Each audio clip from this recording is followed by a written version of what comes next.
बात बच्चों, आज हम हिंदी व्याकरण में शब्द रचना पढ़ेंगे। पाठ 3 शब्द रचना। तो शब्द के बारे में पहले हम लोग जानेंगे कि शब्द किसे कहते हैं। तो शब्द किसे कहते हैं, तो कहा गया है कि वर्णों के सार्थक मेल को शब्द कहते हैं। अब वर्णों के सार्थक मेल, वर्ण आप जानते हैं, पिछले अध्याय में आपने पढ़ा था कि वर्ण है ना, जैसे क वर्ण है, म वर्ण है, ल वर्ण है। अब इसको मेल कर देंगे हम लोग तो क्या बनेगा, कमल, कमल का फूल है ना, तो कमल। अब ये एक शब्द हो गया। तो वर्णों के सार्थक मेल को शब्द कहते हैं। अब सार्थक का मतलब क्या होता है कि सार्थक मतलब जिसका अर्थ निकले। सीधे वर्णों के मेल को शब्द कहते हैं नहीं होगा, क्योंकि अगर हम म भी एक वर्ण है, क भी एक वर्ण है, ल भी एक वर्ण है, तो इसको अगर हम मेल करेंगे तो आ जाएगा मकल, जिसका कोई अर्थ नहीं होता है। तो इसलिए ये शब्द नहीं कहलाएगा। तो शब्द किसे कहेंगे कि इस शब्दों के सार्थक मेल को शब्द कहेंगे।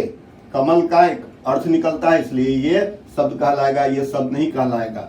तो ये सार्थक है और ये निरर्थक है, इसका कोई अर्थ नहीं है। अब हम लोग आएंगे कि शब्द के भेद के बारे में, शब्द के भेद के बारे में जानेंगे। तो बच्चों, शब्द के भेद के बारे में, उसको हम लोग भेद कैसे करते हैं, तो 3 आधार पर शब्द के भेद किया जाता है। पहला है स्रोत या उत्पत्ति के आधार पर, दूसरा है रचना या बनावट के आधार पर, तीसरा है प्रयोग या व्याकरण के आधार पर। तो सबसे पहले हम लोग आएंगे स्रोत या उत्पत्ति के आधार पर। स्रोत मतलब सोर्स, शब्दों की उत्पत्ति कैसे हुई। तो हम लोग जानते हैं कि हमारे वेद हैं, है ना, ऋग्वेद। तो उसमें अगर हम देखेंगे कि कोई शब्द है गुरु, गुरु ब्रह्मा, गुरु विष्णु, तो वो शब्द वहां से आ गया गुरु। तो उत्पत्ति के आधार पर, उत्पत्ति के आधार पर इसके 4 भेद होते हैं, तत्सम, तद्भव, देशज और विदेशी। फिर से हम लोग बच्चों सबसे पहले उत्पत्ति के आधार पर आ रहे हैं कि शब्द आया कैसे। तो हम जैसे बताए कि वेद में बताया गया था कि गुरु ब्रह्मा, गुरु विष्णु, तो गुरु शब्द आया। गुरु हिंदी में भी हम लोग उसको प्रयोग करने लगे। तो उसी तरह से तो उत्पत्ति के आधार पर इसके 4 भेद होते हैं। पहला है तत्सम, दूसरा है तद्भव, तीसरा है देशी, देशज और चौथा है विदेशी। अब शब्द के बारे में जानेंगे। तत्शब्द शब्द किसको कहेंगे, तो जो संस्कृत का शब्द है लेकिन हिंदी में भी हम लोग हूबहू प्रयोग करते हैं, तो उसे हम लोग कहेंगे तत्सम शब्द। जैसे अग्नि, तो हम लोग हिंदी में भी अग्नि प्रयोग करते हैं। जैसे गुरु, गुरु हम लोग हिंदी में भी प्रयोग करते हैं, तो इसको तत्सम शब्द कहा जाएगा। उसके बाद है तद्भव। तद्भव शब्द किसे कहेंगे, तो तद्भव कहेंगे कि जो संस्कृत का शब्द था लेकिन उसको हम प्रयोग करते करते उसका रूप बदल गया। जैसे अग्नि बोलते बोलते है ना, आग हम लोग बोलने लगे, तो ये आग जो शब्द है वो तत्सम से आया है। जैसे दुग्ध बोलते बोलते दूध बोलने लगे, तो ये तद्भव शब्द किसे कहेंगे, जो संस्कृत का शब्द था लेकिन रूप बदल गया, उसको तद्भव कहा जाता है। तीसरा है देशज। देशज किसे कहेंगे, जो हमारे विभिन्न बोलियां हैं, कहीं राजस्थान में कुछ बोला जाता है, हरियाणा में कुछ बोला जाता है, लेकिन हिंदी में हम लोग उसको शब्द को स्वीकार कर लिए हैं, तो उसे हम लोग देशज कहते हैं। जैसे पगड़ी, लोटा, ये जो है क्षेत्रीय भाषा का शब्द है लेकिन हिंदी में भी हम लोग प्रयोग करते हैं, इसीलिए उसे देशज कहा जाता है। चौथा है विदेशी। विदेश का शब्द था लेकिन हिंदी में हम लोग हूबहू प्रयोग करते हैं। जैसे रेडियो, रेल, तो स्कूल, तो ये सब जो है हिंदी में भी हम लोग प्रयोग करते हैं। तो यह उत्पत्ति के आधार पर है। समझ में आ गया। अब दूसरा है रचना या बनावट के आधार पर। तो रचना या बनावट के आधार पर शब्द के 3 भेद होते हैं, रूढ़ शब्द, यौगिक शब्द और योग रूढ़ शब्द। इसको अच्छा से समझिए। रूढ़ शब्द उसको कहेंगे कि अगर रूढ़ शब्द उसे कहेंगे जिसके टुकड़े नहीं हो सकते हैं, और टुकड़े अगर किया जाए तो कोई अर्थ नहीं निकलता है। जैसे कवि, इसको टुकड़ा करेंगे हम लोग तो क और वी, इसका कोई अर्थ नहीं निकलेगा, इसीलिए ये रूढ़ शब्द है। जैसे सूर्य, सु यर, तो इसका कोई अर्थ नहीं निकलेगा। तो इसीलिए सूर्य, कवि, ये सब जो है सो रूढ़ शब्द होता है। अब हम आएंगे यौगिक शब्द। यौगिक मतलब कि जोड़, योग मतलब जोड़ होता है, तो जोड़ करके, तो दो शब्दों को जोड़ने से एक शब्द बनता है, उसे यौगिक शब्द कहते हैं। जैसे चिड़िया एक शब्द है, घर एक शब्द है, ये दोनों को जोड़ दिया गया, चिड़िया घर एक शब्द बना, इसको हम लोग यौगिक शब्द कहेंगे। तो यौगिक शब्द किसे कहेंगे? जिसके टुकड़े हो सकते हैं और टुकड़े होने के बाद उसके अर्थ हो सकते हैं। यहाँ पर क्या है, रूढ़ शब्द में इसके टुकड़े नहीं हो सकते हैं, अगर टुकड़े किया जाए तो उसके अर्थ नहीं हो सकते हैं। उसी तरह है योग रूढ़ शब्द, ये भी क्या होता है कि दो शब्दों के मिलने से बनता है, लेकिन इसका एक तीसरा अर्थ हो जाता है, विशेष अर्थ हो जाता है। जैसे नील कंठ, तो नील से नीला एक शब्द है, कंठ एक शब्द है, दोनों को मिला करके योग रूढ़ शब्द बना।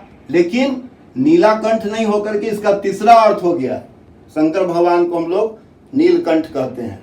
जैसे दशानन, दस एक शब्द है, आनंद मतलब मुंह एक शब्द है, लेकिन दशानन का एक विशेष अर्थ हो जाता है, रावण को हम लोग कहते हैं, तो हो जाता है योग रूढ़ शब्द।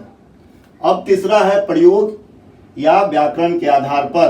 तो प्रयोग और व्याकरण जो हम लोग पढ़ते हैं उसके आधार पर होते हैं विकारी शब्द और अविकारी शब्द। विकारी किसे कहेंगे? तो विकारी कहेंगे जिस शब्द का परिवर्तन हो जाता है, और अविकारी शब्द किसे कहेंगे? तो ऐसे शब्द जिसका परिवर्तन नहीं होता है, रूप नहीं बदलता है। तो देखो बच्चों, पूरे व्याकरण में हम लोग यही पढ़ते हैं, विकारी शब्द और अविकारी शब्द।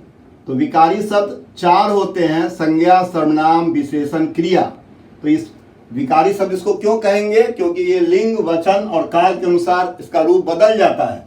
जैसे संज्ञा लड़का है तो लिंग के अनुसार लड़की हो जाएगा, वचन के अनुसार लड़के हो जाएगा। क्रिया शब्द है, खाना है तो खाएगा, काल के अनुसार बदल जाएगा। तो ये सारे शब्द जो हैं ये बदल जाते हैं, इसीलिए इसको विकारी शब्द कहा जाता है। और अविकारी शब्द जो रूप नहीं बदलता है, जैसे धीरे धीरे, तो न वो लिंग के अनुसार अपना रूप बदलेगा, न वचन के अनुसार रूप बदलेगा। जैसे संबंध बोधक, घर के पास, तो वो नहीं बदलेगा। समुच्चय बोधक, जोड़ने का काम करता है, जैसे और, परंतु, लेकिन। विस्मयादि बोधक, अरे, वाह, तो ये सारे शब्द जो हैं वो अपना रूप किसी भी तरह से लिंग, वचन और काल के अनुसार नहीं बदलते हैं, इसीलिए उसको अविकारी शब्द कहा जाता है। और विकारी शब्द उसे कहा जाता है जो बदल जाता है, अपना रूप लिंग, वचन और काल के अनुसार बदल जाता है, इसीलिए हम लोग उसे विकारी शब्द कहते हैं। तो यही हमारा शब्द के बारे में था। फिर से एक बार हम आपको समझाते हैं कि सबसे पहले अगर आपसे पूछा जाएगा कि शब्द किसे कहते हैं, तो वर्णों के सार्थक समूह को शब्द कहते हैं, है ना। कमल। अब जो है शब्द के भेद के बारे में बताइए। तो शब्द के भेद तीन प्रकार, हम लोग तीन प्रकार से शब्दों के भेदों के बारे में जानते हैं। उत्पत्ति के आधार पर, रचना या बनावट के आधार पर, प्रयोग या व्याकरण के आधार पर। फिर से उत्पत्ति के आधार पर तत्सम शब्द, जैसे अग्नि, संस्कृत का शब्द को हम लोग तत्सम शब्द कहते हैं। संस्कृत के शब्द जो रूप बदल गया उसको हम लोग तद्भव बोलते हैं। अब हमारे विभिन्न बोलियों के शब्द को हम लोग देशज कहते हैं, पगड़ी, खाट, लोटा। और विदेशी शब्द जो विदेश से आया है लेकिन हम लोग हिंदी में प्रयोग करते हैं उसे विदेशी शब्द कहते हैं, जैसे रेडियो। रूढ़ शब्द रचना के आधार पर तीन भेद होते हैं, रूढ़, यौगिक, योग रूढ़। रूढ़ किसे कहेंगे? जिसके टुकड़े नहीं हो सकते हैं। यौगिक किसे कहते हैं? जो दो शब्दों को मिलाकर एक शब्द बनता है उसे यौगिक शब्द कहते हैं, जैसे चिड़ियाघर। और योग रूढ़ किसे कहते हैं? जो दो शब्दों को मिलाकर बनता है लेकिन एक विशेष अर्थ रखता है, जैसे दशानन अर्थात रावण। उसी तरह प्रयोग या व्याकरण के आधार पर दो भेद होते हैं, विकारी शब्द और अविकारी शब्द। विकारी शब्द चार होते हैं, संज्ञा, सर्वनाम, विशेषण और क्रिया। ये सभी रूप बदल देते हैं, इसीलिए इसको विकारी शब्द कहा जाता है, परिवर्तन हो जाता है। और ये अविकारी शब्द जिसका परिवर्तन नहीं होता है, चेंज नहीं होता है, इसलिए इसको अविकारी शब्द कहेंगे। तो क्रिया, विशेषण, संबंध बोधक, समुच्चय बोधक, विस्मयादि बोधक, ये अविकारी शब्द है। तो ये हम लोग जाने। अब हम लोग इसके प्रश्नों के उत्तर के बारे में बात करेंगे। बच्चों, अभ्यास में पहला प्रश्न है कि उत्पत्ति के आधार पर शब्द के कितने भेद होते हैं और प्रत्येक के 3-3 उदाहरण लिखिए। तो यहाँ देख करके देखिए, आपको ये लिखना है कि तत्सम, तद्भव, देशज और विदेशी 3 उदाहरण। तत्सम अग्नि, सर्प और सूर्य। तद्भव इसका रूप बदल गया, अग्नि से आग हो गया तो आग, सर्प से सांप हो गया तो सांप, और सूर्य से सूरज हो गया तो सूरज। देशज, देशज हम बताए थे कि बोली से संबंधित है तो खाट, पगड़ी, लोटा। विदेशी शब्द 3 शब्द तो रेडियो, स्कूल, दुनिया। दुनिया संसार है कि नहीं, ये भी आया अरब से, इसलिए दुनिया। अब दूसरा प्रश्न है कि मिलान कीजिए। तो देखिए यहाँ पर देख देख करके आपको मिलान करना है। यौगिक को किससे मिलान करना है? यौगिक किसे कहते हैं? तो 2 शब्दों के योग से बने सार्थक शब्द। अविकारी शब्द किसे कहते हैं? तो सदैव एक ही रूप में रहने वाले शब्द।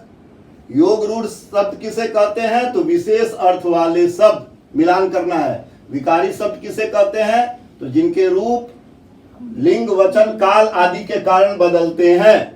आगत स्वर किससे मिलान करना है? कि दूसरी भाषाओं से आए शब्द। रूढ़ शब्द किससे मिलान करना है? कि जिन शब्दों के टुकड़ों का कोई अर्थ नहीं होता उसे रूढ़ शब्द कहते हैं। बाकी जो प्रश्न है वो आपको वर्कशीट में दिया जाएगा। आप व्याकरण की किताब से खोजकर अपने से उसका उत्तर तैयार कीजिएगा।